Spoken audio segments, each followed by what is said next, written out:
What's going on, YouTube? It's been a while since I did a video update for everyone, and so much has changed, I figured everyone deserved to see what the tank looks like. Now, if you follow me on Reef, you know I've had a lot of bad luck this summer. My power head broke, my apex went down, I had to send out to get a new apex, the biopellet reactor clogged up, polluted the tank, had a tank crash about 14 weeks ago, switched to Aquaforce 7 weeks ago. Now my tank's finally recovering.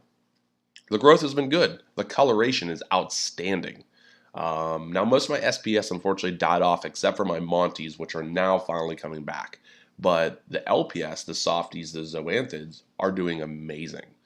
The legendary corals mushrooms that I got a year ago, they were probably about the size of maybe a nickel or the size of a quarter now. They've split. The chalice to the left is encrusting on the tank. The hammer colonies, which were 2 or 3 heads a year ago, are now a dozen or so heads. That's pretty much the story everywhere. Now I'm dosing twice as much into the tank. Still using the same oversized skimmer, same filter socks, but I'm adding the Aquaforest probioBacteria every day, and every other day I'm adding NP Pro. So there's a bacterial strain I add to the tank, and then I can feed the tank as I see fit. Essentially, every other day I add their energy and vitality, which is an amino acid in a food, and then I still add Reefroids. Everyone loves Reefroids. The coral growth has been amazing. This GSP was the size of a, small frag plug, grown way over the rockwork, up over this piece of rock, and is now attacking the zoanthid colony. Not sure who's going to win there. Now, the recorder coral, which split probably 7 or 8 times, has now split, grown over the rockwork, and now attacking this chalice. This chalice was a really nice piece, which you remember was tiny, tiny frag. It's huge now, but unfortunately it's getting some dieback from the recorder coral. So the only bad thing that's happening in the tank, other than coral growth, is the back of the tank actually is coming apart. I had to drain the tank down, silicone the edges, both sides, in hopes the tank won't actually split or burst. Now I should honestly take the tank down, but it feels pretty stable, so I'm going to leave it up for now. I ordered a tank about 6 weeks ago, right when I switched to Aquaforest, thinking the entire tank would crash. It didn't. So now I have to transfer all of this livestock into my new tank. I'm really excited, but I'm also really sad. Since switching to Aquaforce, I've seen nothing but positive results. As you can see, the sand bed isn't that bad. The corals are nice and fluffy. The akin's huge. So I'm a little scared to do the new transition. Since then, I set up something else. This is my Nano Reef Creative Container Contest. So if you follow me on Nano Reef, you kind of see what's going on. I post maybe once a week, if that. But I joined in this Nano Reef contest where you had to do a Pico tank.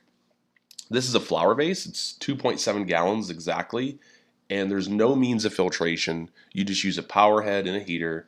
I had to have a second heater.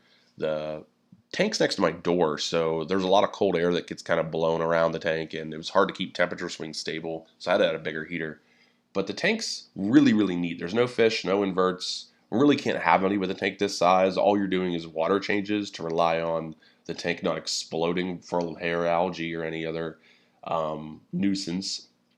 I took the Coral 1 frag plugs from Ocean Box Design and mounted these neat little branchy rocks that I found in the local fish store, kind of as branches out the side of the cylinder, and then I've mounted some legendary corals frags that I got from their live sale to each rock. So I'm hoping each branch kind of grows the particular species or two that I want, and they're like little floating islands of different types of coral. So I'm pretty excited. It's definitely a challenging contest, but it's neat. It looks really cool. Sitting right next to my couch, so I kind of enjoy it as I kind of look at it, and I feed maybe once a week, Reefroids, and I do 100% water change almost immediately after, not to pollute the tank.